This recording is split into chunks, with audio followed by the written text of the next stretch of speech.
오늘은 갈라디아서 강의 본문 말씀 가지고 신자의 표지 이런 제목으로 함께 은혜를 나눕니다.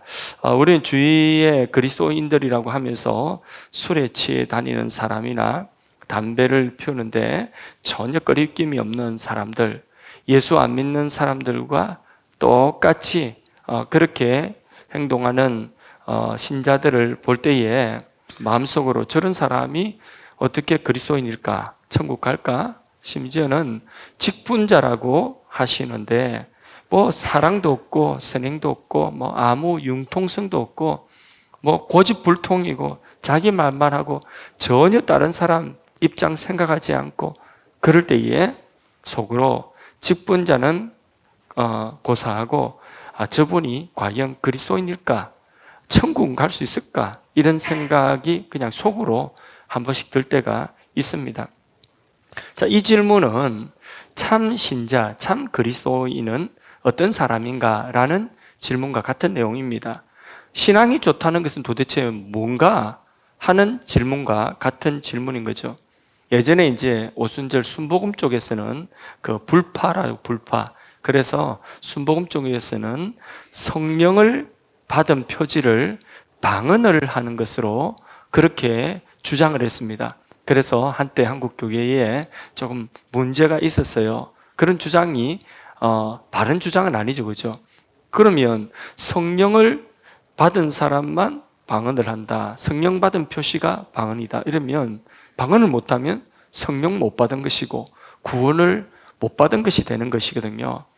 또 이게 성령으로 방언을 한다 하면 그러면 방언 받은 것이 성령 받은 표시다 이러면 더 깊은 더 성숙한 그러면 신자는 그러면 더 많은 종교적인 체험 또 더 강력한 어떤 종교적인 체험을 하는 사람이 되겠고 결국 그런 종교적인 어떤 영적인 체험이 바로 신앙의 바로메타라고 한다면 그러면 결국은 체험주의 신앙, 신비주의 신앙으로 가게 되는 것이죠. 그래서 그런 주장은 일찍부터 잘못된 주장인 것입니다. 우리가 갈라디아서를 지금 공부하고 있는데 갈라디아 교회에 들어온 유대교가 가르치는 가르침이 뭐냐면 참 신자는 할례를 받아야지 참 신자다. 이렇게 이제 주장을 하고 그 주장에 많은 교인들이 넘어갔어요. 그래서 진정한 신자, 하나님 백성이 되려고 하면 예수 믿는 것의 또 다른 조건, 그 조건의 가장 우선적인 것이 뭐냐 하면 할례를 받아야 된다.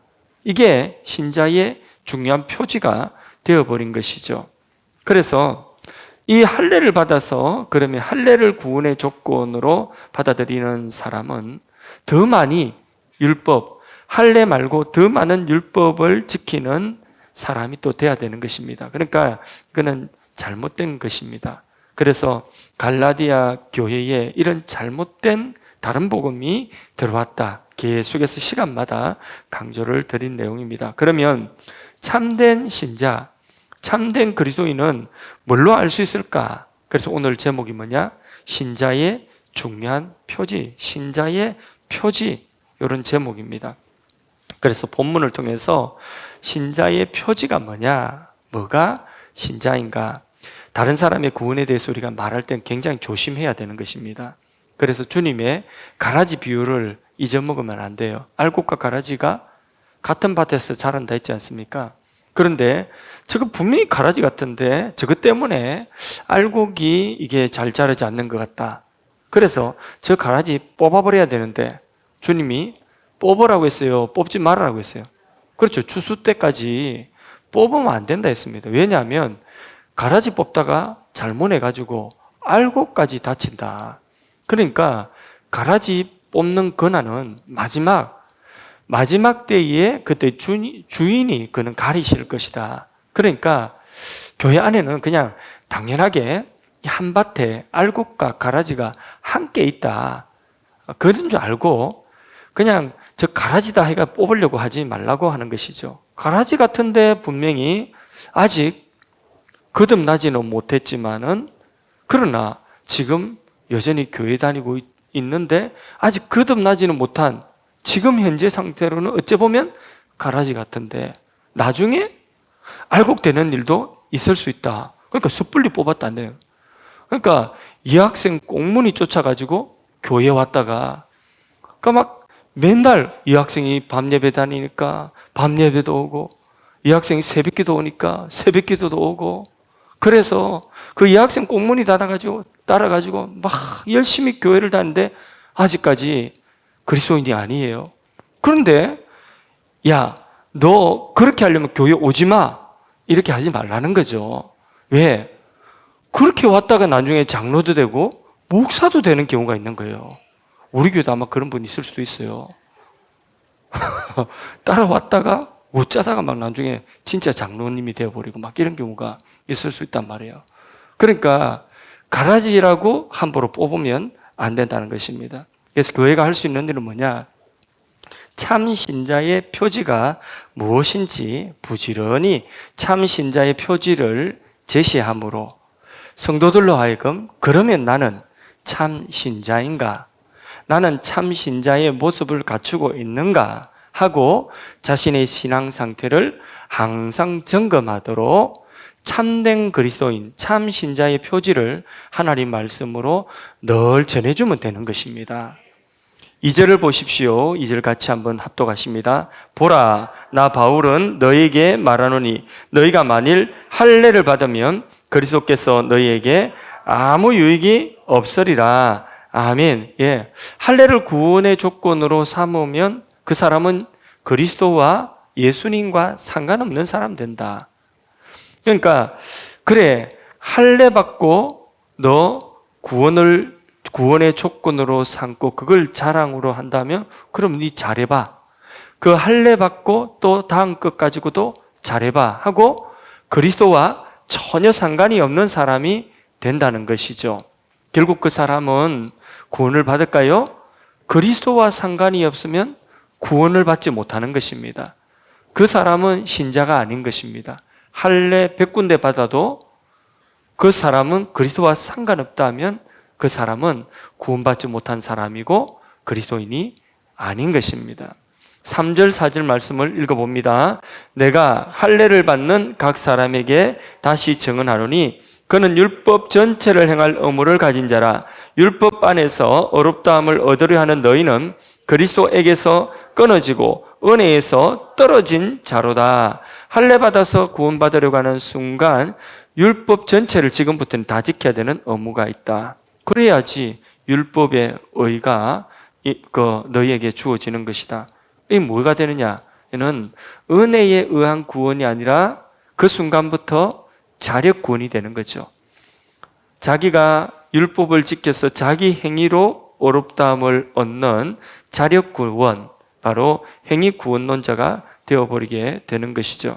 5절 6절에 보겠습니다. 여기서 이제 그러면 참 그리스도의 표지 다시 나옵니다. 5절 6절 읽습니다. 우리가 성령으로 믿음을 따라 의의 소망을 기다리노니 그리스도 예수 안에서는 할례나 무할례나 효력이 없으되 사랑으로서 역사하는 믿음뿐이니라. 자, 믿음뿐이니라. 그리스도인의 참된 표지는 뭐냐? 바로 할례가 아니라 믿음뿐이다. 믿음이다. 그런데 어떤 믿음이냐? 여기 수식하고 있습니다. 어떤 믿음이라고요? 사랑으로 역사하는 믿음이다. 예, 바로 그 믿음 안에 하나님 사랑 그리고 이웃 사랑, 하나님을 사랑하는 마음이 일어나는 믿음, 이웃을 사랑할 만한 마음이 일어나는 그 믿음, 사랑으로 역사하는 그 믿음을 가진 자가 참된 그리스도인이다. 그리스도인의 표지는 바로 이것이라고 하는 것입니다. 다시 차근차근 말씀드립니다. 믿음이라고 하는 것은 나는 죄인입니다. 하나님을 기쁘시게 할 만한 것이 내게는 하나도 없습니다. 나는 나의 행위와 나의 삶으로 따지면 하나님의 진노를 받아 마땅한 사람입니다. 그러나 예수님께서 나를 대신하여 십자가에서 하나님의 그 진노, 나의 죄에 대한 하나님의 진노를 예수님이 다 받으심으로 그 진노를 누그러뜨리시고 나의 모든 죄에 대한 심판을 예수님이 십자가에서 다 받으시고 더 이상 나는 심판을 받지 않고 심판을 면하여 예수 그리스도의 생명을 얻은 자입니다. 이 믿음이거든요. 나는 아무 공로, 아무 자격 없지만은 예수님 공로, 그 공로로 나는 어렵다함을 입은 사람입니다. 그 공로 하나 붙들고 하나님께 지금도 나가고 앞으로도 나가고 내 생명 다하는 날 내 영혼을 하나님께 맡기고 하나님 앞에 설 수 있습니다. 이게 믿음이거든요. 오직 처음부터 끝까지 누구를 믿는 믿음? 주 예수를 믿는 믿음. 아멘. 이 믿음이 되어야 한다는 거죠. 그렇다면 나는 예수님께 나는 아무 공로 없는 사람입니다. 나는 티끌 같은 사람입니다. 나는 죄인입니다. 그런데 지금 예수 공로로 예수님의 공로로 하나님 앞에 설 수 있는 사람이 되었고 하나님이 받아주시는 사람. 누누이 말씀드리죠. 하나님은 우리를 보실 때 누구로 보신다고요? 예수님으로. 우리가 심판을 통과할 때에 하나님은 우리를 보실 때에 우리의 행위나 우리의 어떠함을 보는 것이 아니라 누구를 보신다고요? 예수님. 여기 내가 들어있어. 이거는 더럽혀지고 오염된 나입니다. 근데 여기 예수님입니다. 예수님에게 내가 딱 감사했어. 예수를 옷 입었어. 그리고 심판대를 통과합니다. 뭘 보는 거죠? 예수님 보는 거예요. 하나님은 철저하게 예수님을 보는 거예요. 나의 공로가 아니라 나의 행위가 아니라 예수님 보고 하나님 우리를 받아주시는 것입니다. 할렐루야.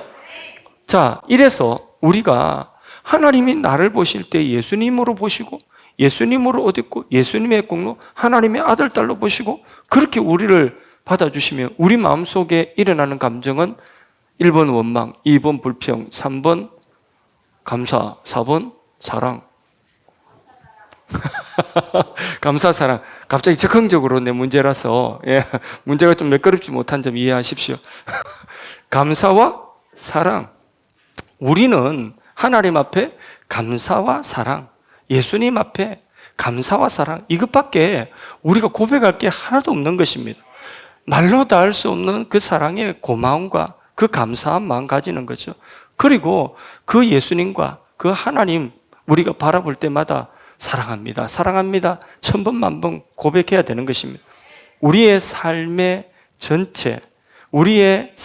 전체는 사실 이 나의 보잘것없는 존재가 예수님처럼 하나님이 우리를 받아주신다는 것이라면 그러면 우리는 누구에게 빚진 자입니까? 예수님에게 빚진 자입니다.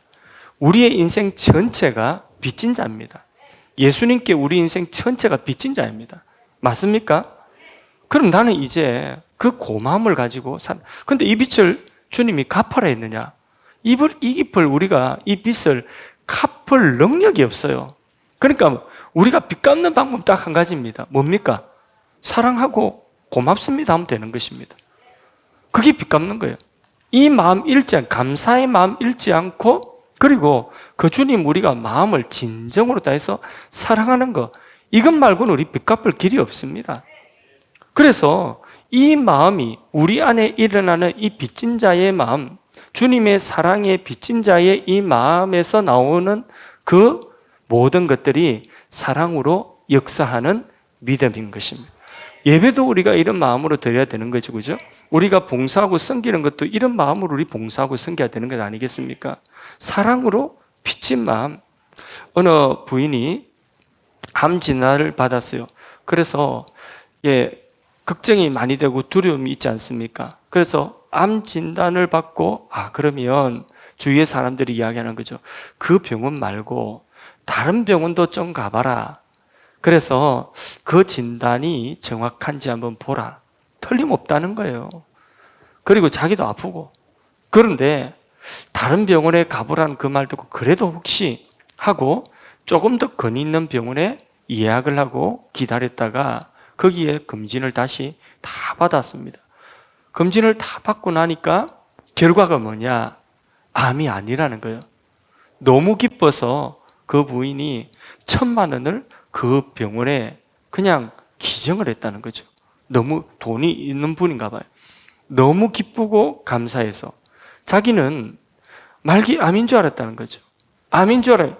그 잠시의 시간 동안 암인 줄 알았는데 그것 때문에 마음속에 온갖 두려움과 온갖 복잡한 생각들이 많았는데, 그런데 아무것도 한 것은 없어요. 그냥 검사 한 번 더 받았을 뿐인데 암이 아니에요. 더 권위 있는 병원에서 암이 아니다, 그냥 이거는 걱정할 만한 것이 아니다 하면서 그냥 이제 돌려보내는 거죠. 너무 감사해서 그 병원에 기증을 했다는 거예요. 보십시오. 내가 암이라고는 진단받은 것도 그게 오진이었음에도 불구하고 이 사람은 그게 암이라고 생각했다가 아니라고 더 권위 있는 판정을 해주니까, 그러니까 그게 그래 고마운 거예요. 그리고 이제 그의 삶을 돌아보면, 그러면 나는 앞으로 어떻게 살 것인가, 더 값지게 살아야 되겠다, 이런 마음까지도 가지게 되는 것입니다. 구원받은 사람들의 마음이 이래야 된다는 거예요. 참된 신자의 마음이 이래야 된다는 거죠. 우리가 주님의 대속을 생각할 때마다 그 은혜와 사랑이 감사해가지고 어떻게 가만히 있겠느냐는 거죠. 그래서 자신의 남은 삶을 주를 위해서 기꺼이 살아갈 수 있고 드릴 수 있다는 것입니다. 주님이 원하시면 아까울 것이 없다. 주님이 원하시면 무엇이든지 하고 싶다. 이런 마음이죠. 이게 내 인생 전체 주님께 빚진 자의 마음이고, 주님의 그 사랑과 대속의 고마움, 감사함을 가진 사람의 마음 아니겠습니까? 그러니까 이런 마음을 가진 사랑으로 역사하는 믿음, 이게 신자의 표지다. 신자에게는 이런 마음이 있다. 그런데 그런 마음이 아니라 이런 생각은 전혀 없고, 그냥 남에게 나는 별다른 폐를 끼친 적도 없고 큰 죄를 지은 것도 없고 구원받기에 내가 합당하니 아니, 이런 복잡한 생각도 해본 적도 없고, 그러니까 나는 그저 그냥 괜찮은 사람이다. 그래서 내가 교회에 나와서 그냥 마음의 평안 정도 얻고 앞으로 하나님이 계시다면 내 삶을 좀 이렇게 도와주시겠지, 이런 막연한 기대감을 가지고 신앙생활을 하고 계시다면 아직까지 그는 구원이 무엇인지 잘 모르는 사람이에요. 우리 가운데 혹시라도 이런 분이 있다면 구원이 아직까지 뭔지 모르는 사람이에요. 그분은. 구원받은 사람은요, 그 속에 그 사랑으로 역사하는 뭐가 있다고요? 믿음이 있다는 것입니다. 그래서 주님의 대속에 날마다 고마운 것입니다. 날마다 감사가 되는 것입니다. 또 한 번씩 생각할 때마다 내 안에 주님의 대속으로 감사와 기쁨이 넘치는 것입니다. 지금 우리가 정축 공사하고 있지만 전에 우리 이 교회 공사할 때에, 그때에 공사 도중에 이게 되게 이제 사람들이 생각할 때에 그 목사님 되게 힘들겠다, 이렇게 이제 생각하고 어떻게 해나갈까, 이런 마음들을 가지고 계실 때에, 그때에 기도원에 가가지고 우리 동역자 목사님들, 선배 목사님들, 여러 목사님들과 함께 기도하는 시간, 며칠 동안에 함께 기도하는 시간이 있었는데, 기도 시간에 그렇게 제가 눈물이 나는 거예요. 그래서 많이 울었습니다. 눈물로 며칠 그렇게 기도하면서 계속해서 눈물이 그렇게 많이 났어요. 그러니까 목사님들이 한결같이 제 등을 두드리시고 그러면서 격려를 해주시고, 너무 걱정하지 마라 그러면서 막 격려를 해주더라고요. 하나님이 또 시작하게 하셨으니까 잘 되게 하실 거야 하고 격려를 해주시고, 어떤 분은 또 밥까지 또 사주시고 그렇게 하시더라고요. 그래서 제가 그때에 해명을 했습니다. 힘들어서 우는 게 아닙니다. 그때에 하나님 주신 은혜가 그 며칠 동안에 주님의 대속이 깨달아지고 주님의 대속이 은혜가 되는데, 그 주님의 대속을 생각하면서 기도를 하는데 그렇게 눈물이 나더라고요. 찬송을 한 장 불러도 눈물이 나고, 앉아서 기도하는 시간마다 그래 눈물이 나서 그래 쫄쫄 울고 앉아 있으니까, 이제 이 친구가 지금 형편이 딱 너무 힘드니까 지쳐서 이제 눈물을 흘리고 지금 힘들어서 하나님 앞에 그 찔찔 짜는 그런 이제 그 타이밍은 딱 그 타이밍, 문맥상. 그때의 나의 형편의 문맥상 딱 그 형편이에요. 그런데 그게 아니거든요. 그래서 제가 그때마다 해명을 했어요. 목사님, 제가 그것 때문에 힘들어서 그런 거 아니에요. 그거는 걱정이 하나도 안 돼. 이상하게 너무 걱정이 안 돼서 걱정입니다. 제가 지금 눈물 나는 것은 주님 대속이 너무 감사해서 웁니다. 이러니까 그러냐고. 그래서 밥만 얻어먹었어요. 주님의 대속을 우리가 늘 뜨겁게 이렇게 가지고 있을 수는 없죠, 그죠? 그래서 주님을 생각할 때 그때 십자가를 다시 보고 우리의 마음이 식고 우리의 은혜가 식고 사랑이 식을 때는 다시 십자가를 생각하고 십자가를 바라봐야 되는데 이게 또 잘 안 되니까 어떤 집회나 또 어떤 세미나나 또 어떤 그런 영적인 강한 동기부여가 되는 곳에서 또 그런 시간을 통해서 우리가 또 주님의 대속으로 다시 결국은 우리의 신앙은 뭘로 무장하느냐 하면 주님의 대속으로 무장하는 것이거든요. 예수님의 십자가의 대속으로 우리가 계속해서 늘 무장해야 되는 것이죠. 그 십자가로 돌아가서 대속이 깨달아지고 대속의 은혜가 깨달아지면 우리 마음 가운데는 그냥 우리는 빚진 자예요. 그렇죠? 우리 인생 전체가 빚진 자이고 우리는 결국은 주님을 위해서 무엇을 할고 내가 무엇을 할 수 있을까? 주님, 내가 뭘 하면 좋겠습니까? 이런 마음이 우리에게 생기는 것입니다. 처음 저도 이제 청년 때에 주님을 인격적으로 그렇게 딱 경험을 하고 그때에 제일 먼저 은혜를 체험하고 딱 제 마음속에 드는 마음이 뭐냐면 그 첫 번째 마음이 그거예요. 주님, 제가 주님 위해서 뭘 할까요? 무엇을 할 수 있을까요? 이 마음 딱 들더라고요. 그래서 첫 번째 딱 떠오르는 생각이 뭐냐 하면 어릴 때에 제가 우리 할머니, 지금 천국 가신 우리 할머니 손에 컸는데 할머니가 늘 우리 담임 목사님 같은 목사님 되라고 그렇게 늘 그렇게 축복해 주었거든요.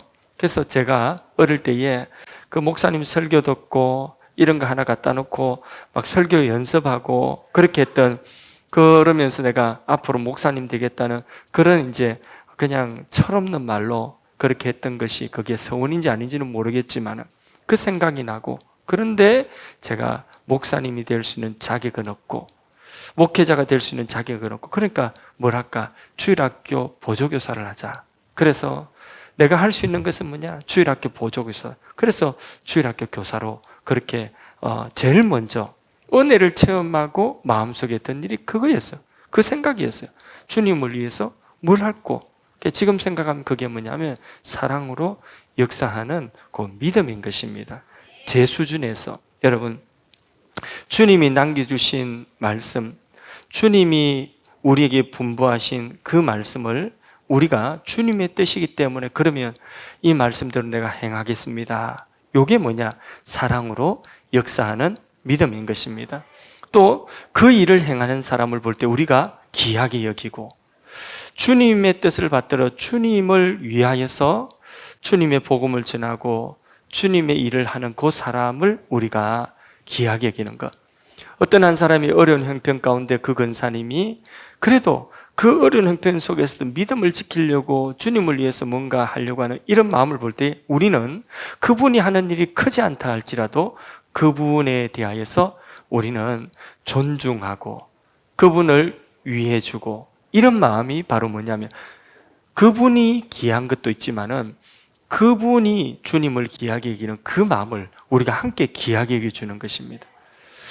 며칠 전에 우리 교회 권사님이 은혜의 나눔을 하는데 매주 화요일마다 이제 우리 전도팀에 전도를 나가는데 그런데 지난주에 전도를 갔다 왔는데 그런데 어떤 분이 남자분이 오시더니 전도를 하는 모습을 보고 돈을 만 원짜리를 커피, 따뜻한 차 사드시라고, 차 마시라고 돈을 주시더래요. 그래서, 아이고, 나는 전도하러 나온 사람이고, 나 이거 받을 수 없다고 그러니까, 아니다고 하면서 이렇게 쑥 이렇게 돈을 마늘 주고 가더래요. 꼭 이거 차 마시라고. 그러면서 그분이 감사의 제목을 나누는데 전도하다가 돈 만 원 받아본 적은 처음이다면서 그러면서 그 만 원 받아서 그래서 격려가 되었다 이렇게 말씀을 하시며 감사의 제목을 나누셨습니다. 이런 마음이에요. 전도하는 사람 볼 때에 그 사람이 주님의 뜻을 따라 주님을 위해서 그 일을 하고 있는 것을 보면 그게 귀하게 보여야 돼요. 그게 그런 마음이 우리에게 들어서 내가 뒤져보니까 아마 그분이 5만 원짜리가 있었으면 아마 5만 원짜리를 주셨을 것 같아요. 그분 마음 같으면. 내가 너무 좋게 해석하는지 모르겠지만 그분이 10만 원짜리 수표가 있었다면 10만 원짜리 수표를 아마 드림했을 것 같아요. 예. 그분이 100만 원이 있었다면 아마 100만 원이 수중에 있었다면 드렸을 것 같아요. 그러면서 전도지 사셔서 더 열심히 전도하시라 이렇게 하셨을 것 같아요. 너무 제가 과하게 해석을 하나? 제 마음 같아서는 그럴 것 같습니다. 이분이 이렇게 소중한 일을 하니까 뭔가라도 그렇게 해주고 싶은 마음 뒤져보니까 만 원짜리 한 장밖에 없는 거예요. 그러니까 이 가지고 이게 따뜻한 차 한 잔 드세요. 그렇게 말씀을 할 수가 있는 것입니다. 그러니까 주님에 대하여서 이런 사랑의 마음, 이런 마음이 있을 때 그게 뭐라고요? 사랑으로 역사하는 믿음이다. 예, 아멘. 근데 만일에 나는 주님을 위해서 이렇게 수고를 하는데 당신은 하는 게 뭐야? 저 사람은 아무것도 안 하네? 내만 이렇게 하고 있네? 이거는 모르는 사람이 아직까지. 그렇죠? 예. 자신이 참 신자인지 여부는 남이 판단할 일은 아닙니다. 또 당신 구원받았습니까? 라는 단순한 이 하나의 단순한 질문만으로 또 그 사람의 구원을 확정할 수 있는 문제도 물론 아닙니다. 다만 스스로 자기 자신에 대해서는 점검할 수 있는 거죠. 알 수 있는 거죠. 말씀을 들을 때에 내게 간격이 있는가? 자기 안에 십자가의 사랑으로 역사하는 믿음이 있는가? 이미 구원받은 사람에게는 이 간격이 틀림없이 이 고마움이 있습니다. 사랑으로 역사하는 믿음이 틀림없이 있습니다. 만일 구원받은 간격이 뭔지도 모르면서 어려서부터 부모에게 끌려 타의로 신앙생활을 하는 그런 분들이거나 아니면 기독교가 왠지 다른 종교보다는 그래도 호감이 가서 믿는 그런 사람들도 있을 수 있습니다. 그런 분들은 자신이 그렇게 악한 죄인이라고는 생각지는 않을 것입니다. 하나님의 진노가 자기 머리 위에 있다. 그런 죄인이다라는 것을 생각해 보지 않았을 것입니다.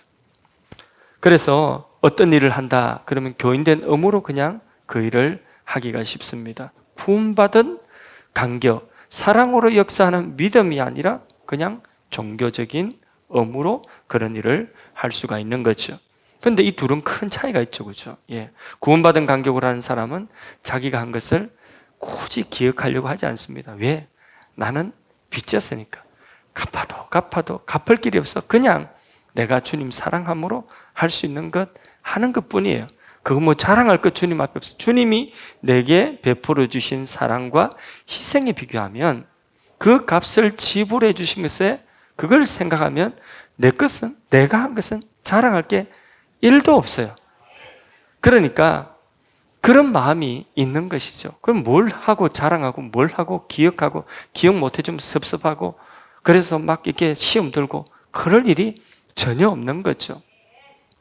그래서 우리는 주님의 그 사랑이 우리 안에 역사하는 그 믿음, 그런 믿음이야말로 신자의 표지다. 이해가 되시면 우리 안에 이런 분명한 사랑으로 역사하는 믿음으로 오늘 봉사하시고 예배하시고 전도도 하시고 교사도 하시고 그리고 집안에서 또 사이에서 모든 일들을 행하시기를 주의 이름으로 축복합니다. 그러면 결과가 다릅니다. 열매가 다른 열매가 나오는 거죠. 구원의 열매가 나오는 것입니다. 예, 저는 그런 어떤 체험, 그러니까 제가 죄인이었다는 것이 어릴 때는 몰랐어요. 모태신앙이라서 잘 몰랐는데 그런데 그 모태신앙으로서 저는 어릴 적부터 어떻게 교회도 예배도 뭐 성경도 할 건 다 했습니다. 그런데 제가 체험을 한 거는 제가 죄인이라고 느껴본 내가 정말 죄인이구나 하는 것을 정말 본질적으로 내가 나의 본성 자체가 나는 죄인이구나 한 것을 그것을 깨닫는 그때부터 진짜 은혜가 그때부터 내게 임한 것이에요. 그 은혜가 그 안에 내 안에 자발적입니다. 그전에는 종교였죠. 종교생활. 그래서 신앙생활을 하긴 했지만은 기쁨이 없고 빨리 예배에 마쳤으면 좋겠고 할 수 있으면 예배 1시간 그냥 빼먹으면 좋겠고 이런 마음이었거든요. 그런데 제가 죄인이라는 것을 그것을 깨닫고 하나님의 진노를 피할 수 없는 그런 죄인이라는 것을 깨닫는 거기서부터 그리스도가 나와 상관이 있고 고마움이 있고 내 안에 주님을 향한 진짜 자발적인 그런 사랑이 내 안에 생겼습니다.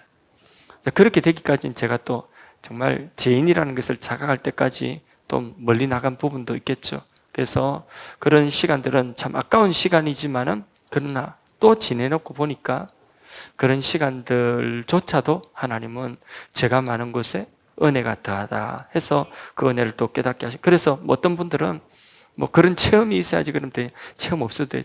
체험이 있는 자만이 중생이 되고 구원받는 건 아니에요. 저는 그래요. 어제도 그런 질문을 제가 성경 공부하면서 받았는데 그러면 그런 게 없으면 그러면 구원받은 것이 아닙니까?